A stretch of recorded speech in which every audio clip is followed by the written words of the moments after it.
Welcome to right concept of mathematics. तो हम लोग ज्योमेट्री शुरू कर रहे हैं, कोऑर्डिनेट ज्योमेट्री, जिसमें एक चैप्टर पढ़ चुके हैं पॉइंट, और दूसरा चैप्टर हम लोग शुरू कर रहे हैं स्ट्रेट लाइन।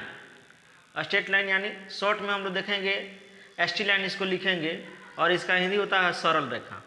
अब इसमें स्ट्रेट लाइन, पहले लाइन हम लोग देखेंगे। मान लीजिए दो पॉइंट है ए और बी। अब ए से बी तक आपको जाना है, मान लीजिए ऐसे जा रहे हैं तो एक लाइन हुआ ही, लाइन हुआ, लेकिन इसको कहेंगे हम लोग कर्व लाइन, वक्र रेखा। और मान लीजिए इसको ए से बी तक जाने में हमको सबसे कम दूरी तय करना पड़े, ए से बी, यानी shortest distance between two point is called a straight line. ये है आपका स्ट्रेट लाइन। फिजिक्स में यही डिस्प्लेसमेंट हो जाता है। तो हमको इसी को पढ़ना है। कोऑर्डिनेट ज्योमेट्री में जब भी लाइन कहा जाए तो इसका मतलब समझना है कि स्ट्रेट लाइन कहा जा रहा है। लाइन का मतलब स्ट्रेट लाइन समझना है। अब उसके बाद हम लोग कुछ नोटेबल पॉइंट पढ़ेंगे।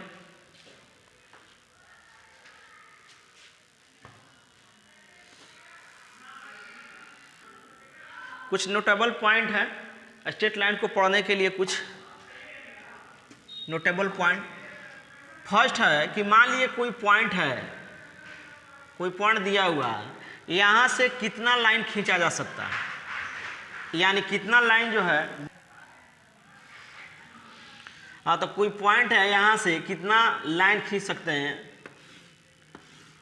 तो इनफाइनाइट लाइन खींचा जा सकता है। कोई पॉइंट मान लीजिए P है, यानी from A given point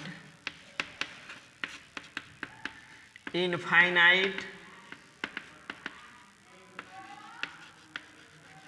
number of lines can be drawn. अच्छा, पास्ट, यानी कोई बिंदु दिया हुआ है, यहाँ से असंख्य अनंत रेखाएं खींची जा सकती है। 2 नंबर में कोई दिशा है, इसमें कितना रेखा खींचा जा सकता है, तो इनफाइनाइट। या मान लीजिए एक्स है, यहाँ से मान लीजिए थीटा एंगल बनाते हुए कितना लाइन खींच सकते हैं। एंगल का मतलब यहाँ पर डायरेक्शन हुआ, तो इनफाइनाइट लाइन खींचा जा सकता है। वाई हो गया, ये एक्स हो गया। यानी in a given direction infinite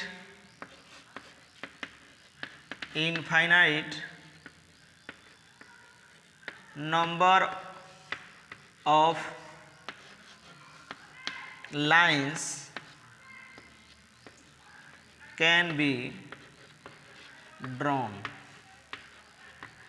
यानी दिए हुए दिशा में असंख्य जो है रेखाएं खींची जा सकती हैं। 3 नंबर पॉइंट में मान लीजिए 2 पॉइंट है, 2 पॉइंट ए दे दिया गया और दूसरा बी। अब यहाँ से ए और बी से हो करके कितनी रेखाएं खींची जा सकती है, तो ऐसे सिर्फ एक ही रेखा होगा, सिर्फ और सिर्फ एक ही रेखा, यानी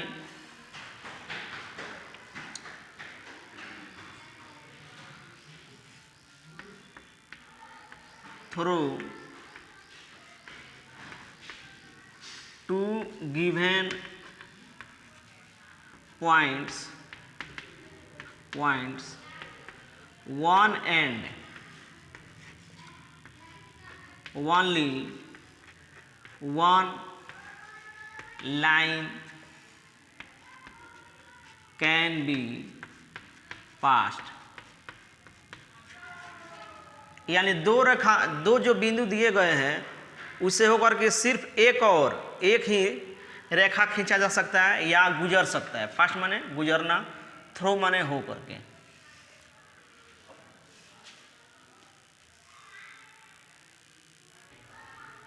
तो इसमें 3 को पॉइंट देखे, फर्स्ट देखे कि कोई दिए हुए बिंदु से कितनी रेखाएं खींची जा सकती है, तो अनंत रेखाएं खींची जा सकती है।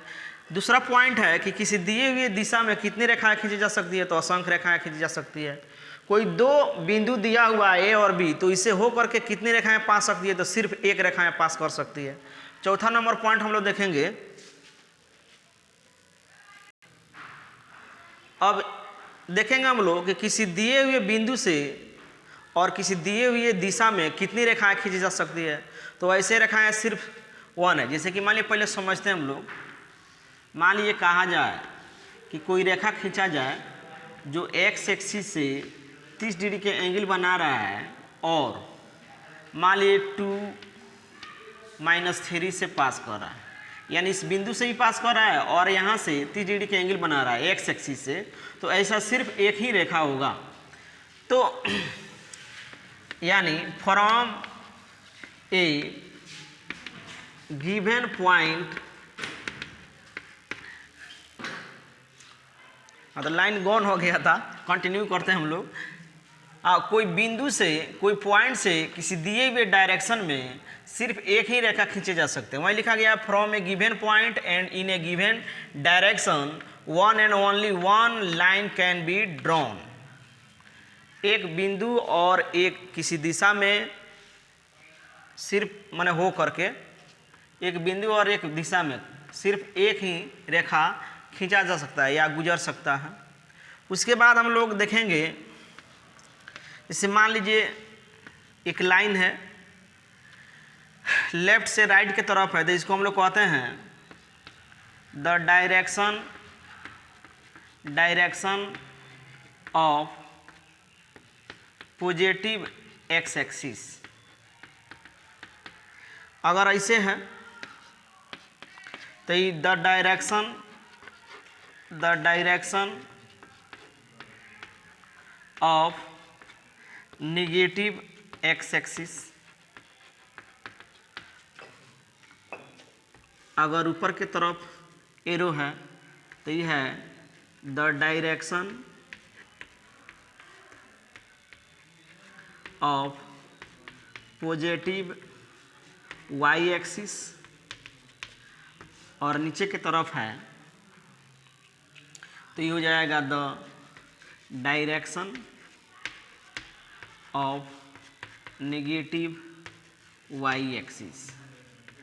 यानी कहने का मतलब है हम लोग कोऑर्डिनेट सिस्टम में इस्तेमाल करेंगे। मान लीजिए यहाँ पर जो ऐसे हैं, लेफ्ट से राइट की तरफ एरो का साइन पॉजिटिव एक्सिस को ही दर्शा रहा है। यहाँ पर भी ऐसे कर दें, भले इधर ही क्यों ना हो, लेकिन अगर तीर का चिन्ह लेफ्ट से राइट की तरफ है तो पॉजिटिव एक्सिस को दर्शाएगा। वैसा ही पॉजिटिव वाई एक्सिस की दिशा को तो दिखा ही रहा है, लेकिन अगर हम यहाँ से कर दें ऐसे तो ये भी पॉजिटिव वाई एक्सिस के दिशा को दर्शाएगा।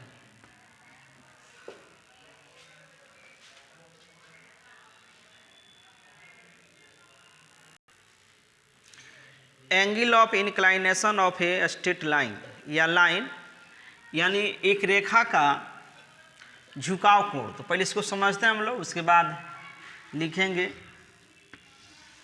ये एक्स एक्सिस है, ये वाई एक्सिस ओरिजिन हो गया। तो एंगल ऑफ इंक्लाइनेशन क्या है? मान लीजिए कोई लाइन है, कोई लाइन एल। अभी मान लीजिए कि पॉजिटिव एक्स एक्सिस से एंटी क्लॉकवाइज डायरेक्शन में थीटा एंगल बना रहा है। तो यहाँ पर एक और एंगल बन रहा है, देखिए। मान लीजिए इसका नाम हम बीटा कर रहे हैं, लेकिन क्या है, इसका डायरेक्शन जो है नेगेटिव एक्स एक्सिस से क्लॉकवाइज डायरेक्शन है। तो जो एंगल ऑफ इंक्लाइनेशन क्या है, जब कोई लाइन पॉजिटिव एक्स एक्सिस से, यानी positive direction of x axis से एंटी क्लॉकवाइज डायरेक्शन में जो एंगल फॉर्म करता है, जो एंगल बनाता है, यही है एंगल ऑफ इंक्लाइनेशन। ये जो लाइन एल है, इसका एंगल ऑफ इंक्लाइनेशन यही है, थीटा। यानी बीटा की बात किया जाए तो यहाँ पर beta naught angle of inclination. फिर से सुना जा, जब कोई line positive direction of x axis से यानी धनात्मक एक्स अक्ष से एंटी क्लॉकवाइज डायरेक्शन में, एंटी क्लॉकवाइज डायरेक्शन यानी घड़ी की सुई की विपरीत दिशा में जब कोई एंगल फॉर्म करता है उसी को कहते हैं एंगल ऑफ इंक्लाइनेशन। यहाँ पर दो एंगल बन रहा है, एक बीटा बन रहा है, एक थीटा बन रहा है। लेकिन देखिए यहाँ पर जो है नेगेटिव एक्स एक्सिस से, नेगेटिव एक्स एक्सिस के डायरेक्शन से क्लॉकवाइज डायरेक्शन में एंगल है, तो इसको एंगल ऑफ इंक्लाइनेशन हम लोग नहीं कहेंगे। एंगल ऑफ इंक्लाइनेशन यहाँ पर क्या है, तो थीटा है। यही जो है लिखना है इसमें, an angle made by A line with positive direction of x axis in anti-clockwise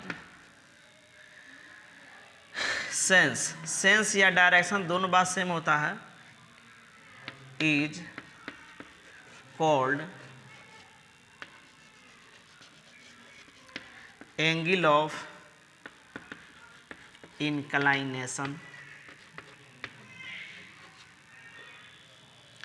of that line। अगर मान लीजिए एक बात याद रखना, अगर थीटा एंगल ऑफ इंक्लाइनेशन है तो इसका वैल्यू 0 से पाई के बीच में होगा, यानी 0 हो सकता है, पाई हो सकता है और इसके बीच में हो सकता है, यानी थीटा बिलोंग्स टू 0 से पाई। क्या कहा गया, जब कोई line positive direction of x axis से एंटी क्लॉकवाइज डायरेक्शन में जो एंगल बनाएगा उसी को कहते हैं एंगल ऑफ इंक्लाइनेशन। देखिए यहाँ पर मेड जो है MEDE होता है मेड।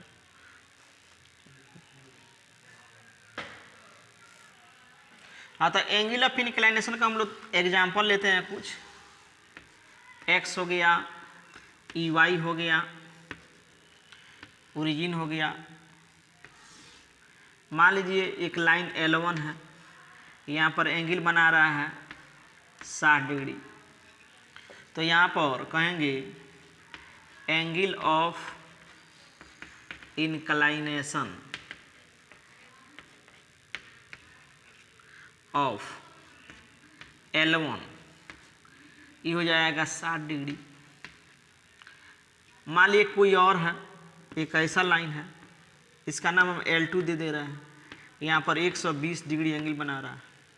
ऐसे पॉजिटिव डायरेक्शन ऑफ एक्स से एंटी क्लॉकवाइज डायरेक्शन में अपना है, तो यहाँ पर हो जाएगा एंगल ऑफ इंक्लाइनेशन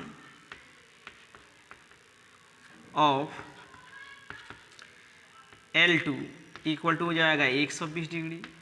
मान लीजिए कोई लाइन ऐसा है L3, इसका यहाँ पर देखिए 90 डिग्री है, यहाँ इधर से भी 90 है, इधर से भी, लेकिन इधर से हम लोग मापेंगे तो यहाँ पर हो जाएगा, इसका अलग अलग लिख लीजिएगा, angle of inclination of L3, तो यहाँ पर हो जाएगा 90 डिग्री। और भी हो सकता है, मान लीजिए एक दूसरा लाइन है इसे L4, एक्स एक्सिस के समानांतर है, तो मान लीजिए इसको हम यहाँ पर भी तो शिफ्ट कर सकते हैं, तो यहाँ पर जो है इसका एंगल ऑफ इंक्लाइनेशन कहा जाए angle of inclination of L4 equal to हो जाएगा 0 डिग्री। यानी जो भी लाइन एक्स इसके पैरेलल होगा ना, उसका एंगल ऑफ इंक्लाइनेशन हम लोग मानेंगे 0 डिग्री, 0 डिग्री होगा। तो यहाँ पर 3 देखें, यहाँ पर L1, L2, L3, तो 4 गो एग्जाम्पल हम लोग लिए एंगल ऑफ इंक्लाइनेशन को समझे।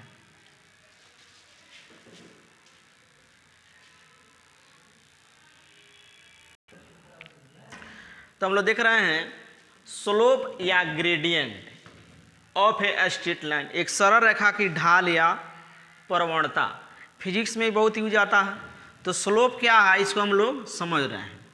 तो इसकी कहानी शुरू होती है एंगल ऑफ इंक्लाइनेशन से। वाई एक्सिस हो गया, एक्स एक्सिस हो गया, ओरिजिन हो गया। मान लीजिए कोई लाइन है, इसका angle of inclination theta. Angle of inclination अभी हम लोग समझे कि जब कोई line positive direction of x से एंटी क्लॉकवाइज डायरेक्शन में अगर एंगल बनाता है, उसी को कहते हैं हम लोग एंगल ऑफ इंक्लाइनेशन। तो मान लीजिए इसका स्लोप, इस लाइन का स्लोप होता है tan थीटा, यानी एंगल ऑफ इंक्लाइनेशन होता है ना, उसी का tan ले लेंगे तो यही इस लाइन का स्लोप हो जाएगा। स्लोप को हम लोग m से सूचित करते हैं, छोटा m से जनरली। यानी स्लोप को कैसे डिफाइन करेंगे? If theta be the angle of inclination of a line, then its slope is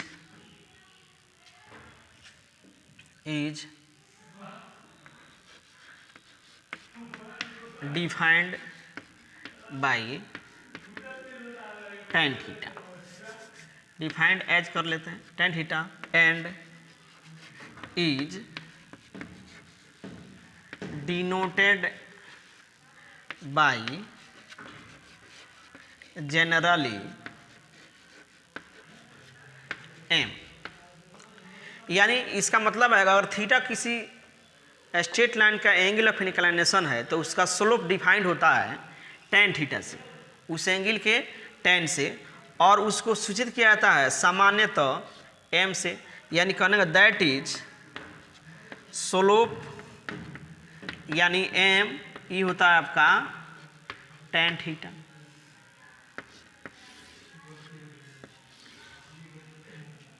और एग्जाम्पल लेते हैं। मान लीजिए कि अगर ये लाइन है, कोई लाइन है, इसका एंगल ऑफ इंक्लाइनेशन मान लीजिए कि 60 डिग्री है, तो इसका स्लोप यानी इसका m हो जाएगा tan 60 डिग्री, और इसका वैल्यू आप जानते हैं √3 होता है। यानी इस लाइन का स्लोप हो जाएगा √3।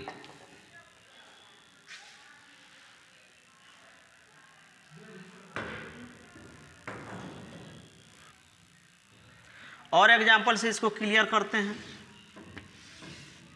मान लीजिए कोई लाइन है ऐसे, इसका एंगल ऑफ इंक्लाइनेशन मान लीजिए 120 डिग्री, तो इसका जो स्लोप हो जाएगा यानी m हो जाएगा हमारा tan 120 डिग्री। अब इसका वैल्यू निकालेंगे हम लोग, हो जाएगा tan 90 प्लस 30, इसका वैल्यू हो जाएगा माइनस cot 30 डिग्री, और इसका वैल्यू हो जाएगा -√3। तो जो लाइन है, अगर कोई लाइन है इसका एंगल ऑफ इंक्लाइनेशन 26 डिग्री है, तो इसका स्लोप हो जाएगा -√3।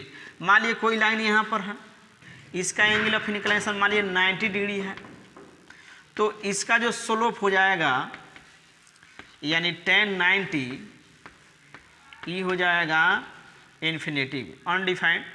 कोई मान लीजिए ऐसे लाइन है, चाहे ऐसे लाइन है, एक्स एक्सिस के पैरेलल है, तो अभी देखे थे इसका एंगल ऑफ इंक्लाइनेशन की जो बात किया जाए ये हो जाएगा 0 डिग्री।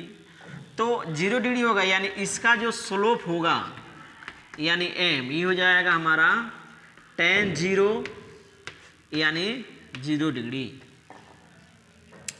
यानी एक्स एक्सिस के पैरेलल जो भी लाइन होगा उसका स्लोप हो जाएगा 0 डिग्री नहीं बल्कि 0 होगा। यानी यहाँ पर हम नोट कर सकते हैं कि the slopes of the lines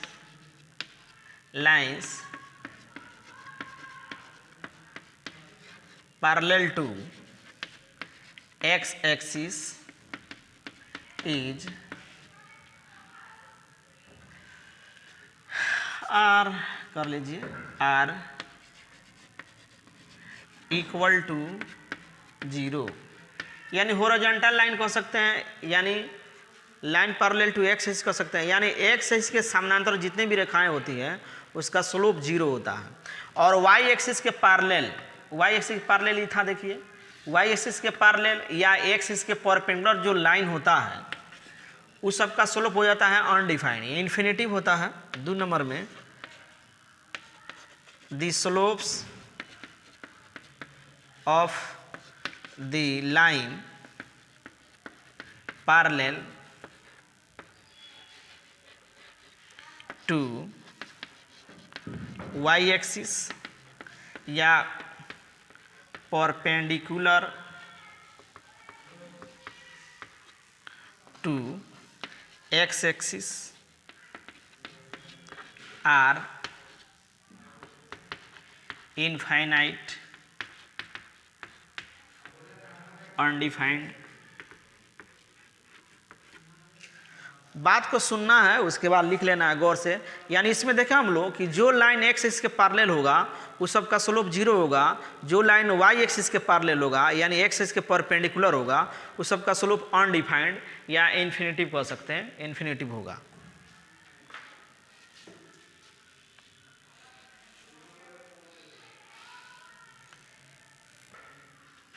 हाँ, तो अगर एंगल ऑफ इंक्लिनेशन मालूम हो तो हम लोग स्लोप निकाल सकते हैं।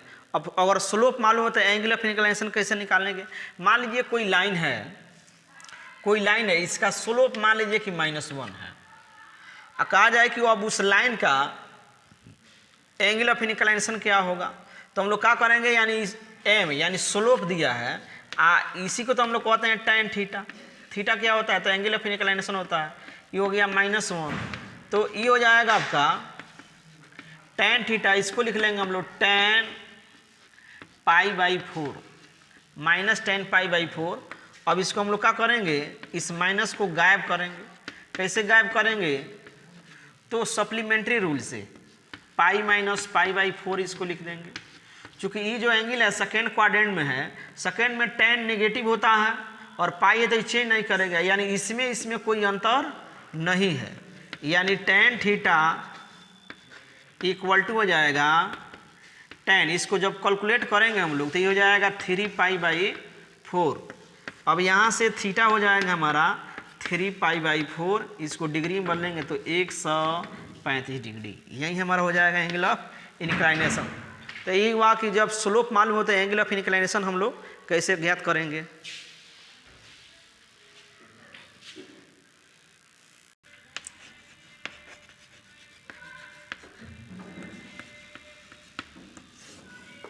रिमार्क्स, टिप्पणी, और इसमें देखते हैं हम लोग 1 नंबर के एक इफ थीटा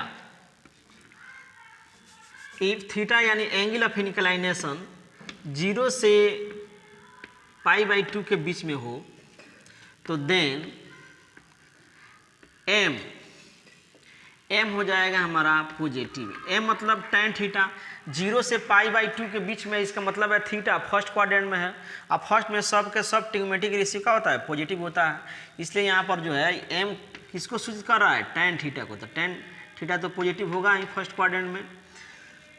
इसके 2 नंबर में इफ थीटा π/2 से बड़ा लेकिन पाई से जब कम होगा तो देन थीटा जो हो जाएगा यानी एम हो जाएगा यहाँ पर निगेटिव, एम निगेटिव हो जाएगा।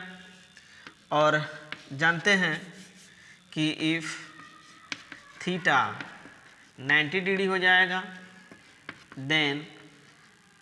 देन स्लोप हो जाएगा हमारा इन्फिनिटिव। 4 नंबर में इफ थीटा अगर हमारा हो जाए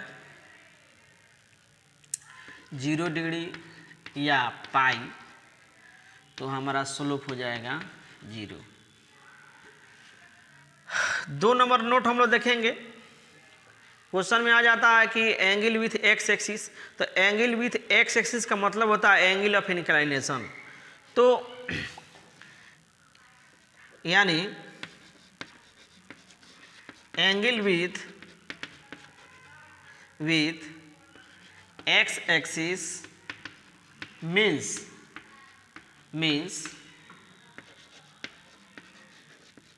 एंगल ऑफ इंक्लाइनेशन। जितने भी बातें की जा रही है सब एक स्ट्रेट लाइन के रेस्पेक्ट में बोला जा रहा है और लिखा जा रहा है। उसके बाद 3 नंबर में एंगल विथ वाई एक्सिस का क्या मतलब हुआ। अगर कोई स्ट्रेट लाइन वाई एक्सिस से अगर एंगल बना रहे थे इसका मतलब क्या है। तो मान लीजिए यहाँ पर हम लोग पहले समझते हैं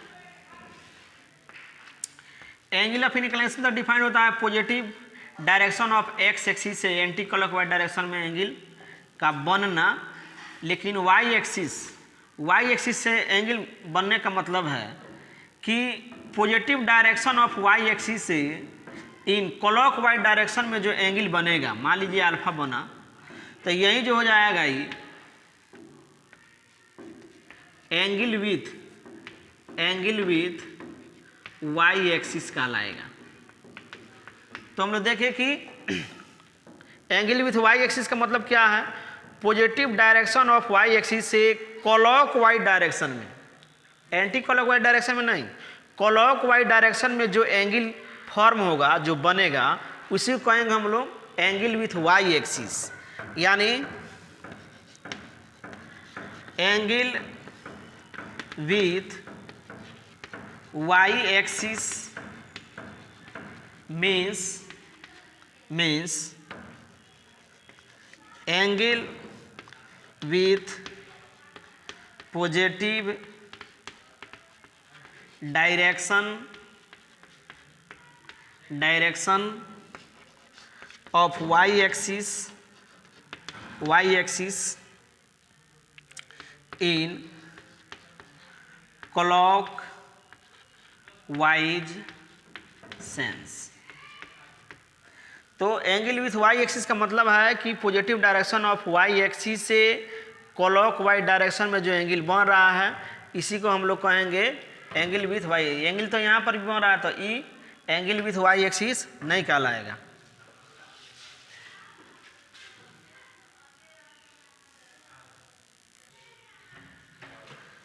हाँ, तो फिर हम लोग देख रहे हैं अगर कोई लाइन है एक्स एक्सिस से एंगल बना रहा है तो उसी का tan लेते हैं तो उसका स्लोप हो जाता है।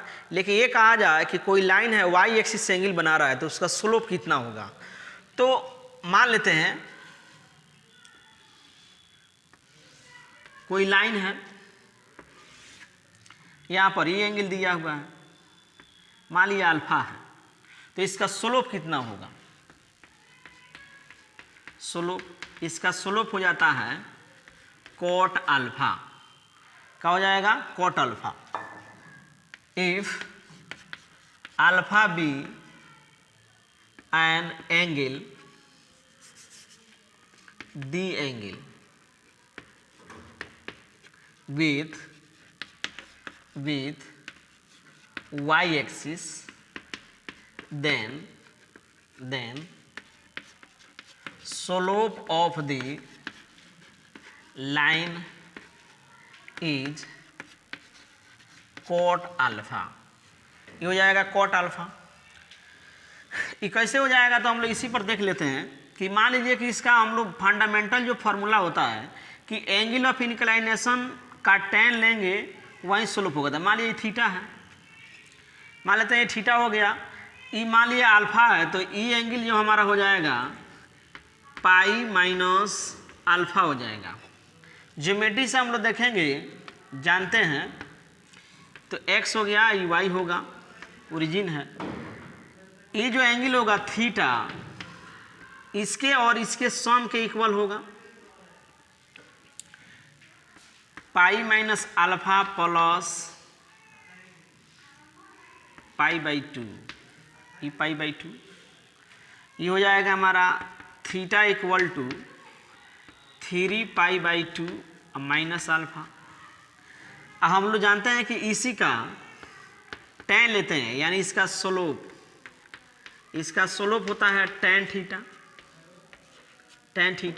तो हम दोनों तरफ tan ले लेते हैं। tan theta equal to tan 3π/2 minus alpha. ये जो एंगल हो जाएगा हमारा, ये हो जाएगा थर्ड क्वाड्रेंट में। थर्ड में tan पॉजिटिव होता है, π/2 के मल्टीपल में है, ऑड मल्टीपल में, तो ये चेंज होगा कॉट में, ये हो जाएगा कॉट अल्फा। तो इस प्रकार से यहाँ पर हमको स्लोप प्राप्त हो गया कॉट अल्फा। तो अगर एक्स एक्सिस के साथ एंगल प्राप्त हो, मालूम हो, तो उसका tan सिर्फ ले लेंगे तो हमको स्लोप प्राप्त हो जाएगा। लेकिन जब y एक्सिस से एंगल प्राप्त हो तो उसका कॉट लेंगे तब हमको इसका स्लोप प्राप्त होगा। तो वही बात इस यहाँ पर लिख दिया गया, ये मानिए कि प्रूफ है।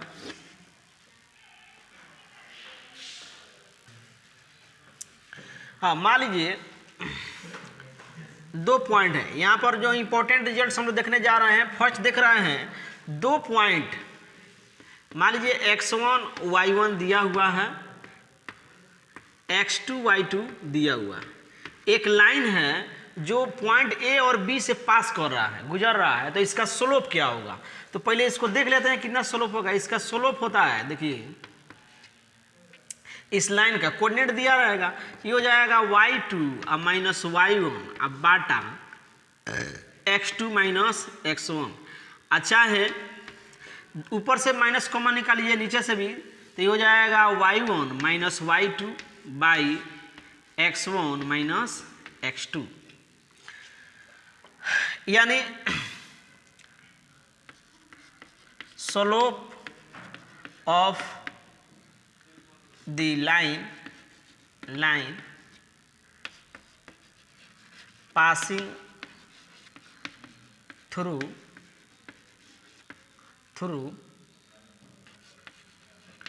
two given points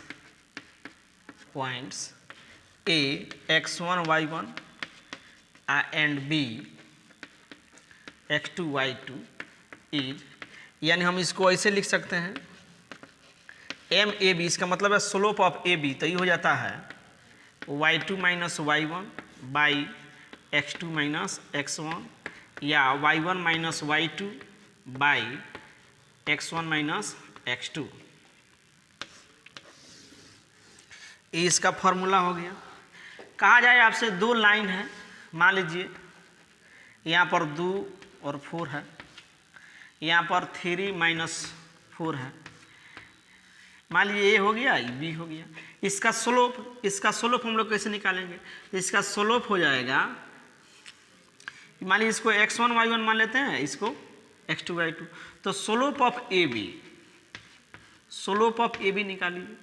तो स्लोप ऑफ AB निकालेंगे तो ये हो जाएगा, y2 हो गया माइनस 4 हो गया, उसके बाद माइनस यहाँ पर 4 हो जाएगा, उसके बाद हो जाएगा 3 माइनस 2, ये हो जाएगा आपका माइनस 8/1, यानी माइनस 8 होगा। स्लोप होगा, कैसे हो रहा है इसको देख रहे हैं हम लोग।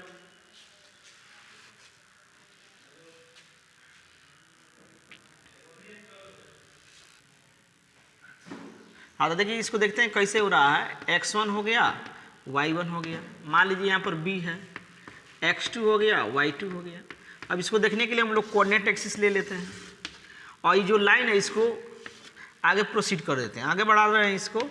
y हो गया, ये x हो गया, ओरिजिन है ये। मान लिए ये एंगल यहाँ से थीटा एंगल बना रहा है, यानी एंगल ऑफ इंक्लिनेशन क्या है, थीटा। ए पॉइंट ई है, यहाँ से हम लोग परपेंडिकुलर ड्रॉ कर लेते हैं, यहाँ से भी परपेंडिकुलर ड्रॉ कर लेंगे, और एक यहाँ से परपेंडिकुलर ड्रॉ कर लेते हैं। देखा जाए तो ये जब ये एंगल थीटा है तो ये भी एंगल हो जाएगा हमारा थीटा। चूँकि ये पॉइंट है x1 y1, तो यहाँ से यहाँ तक हमारा हो जाएगा x1, और फिर यहाँ से यहाँ तक हो जाएगा x2। तो ये हो जाएगा हमारा x2 माइनस x1। इसको कहिए या इसको कहिए। फिर यहाँ से ये पॉइंट है x1 y1 है, तो ये जो हाइट है ये हो जाएगा हमारा y1, टोटल हो जाएगा y2। तो बात इतना का हम करें, सिर्फ इतना का, इतना का बात अगर करें ये हो जाएगा y2 माइनस y1। अब हमको इसका स्लोप निकालना जब होता है तो शुरू पे ही हम देखे हैं कि स्लोप जो होता है tan थीटा, तो ई थीटा निकालें चाहे इसका tan ले, इसका tan ले, चाहे इसका tan ले। तो यहाँ पर इस ट्रायंगल में देख रहे हैं इन ट्रायंगल, इसको सी मान लेते हैं, triangle ABC, tan theta equal to P perpendicular by base, ये हो जाएगा y2 minus y1 by x2 minus x1। और यहाँ से माइनस जब ऊपर से निकालिएगा तो y1 minus y2 by x1 minus x2। इसमें ये बात ध्यान देना है कि ऊपर में पहले y2 है तो नीचे में भी पहले x2 है, अगर पहले आप y1 ले रहे हैं तो नीचे में भी पहले x1 लेना होगा। तो ये हुआ 2 पॉइंट से पास करने वाले स्ट्रेट लाइन का स्लोप।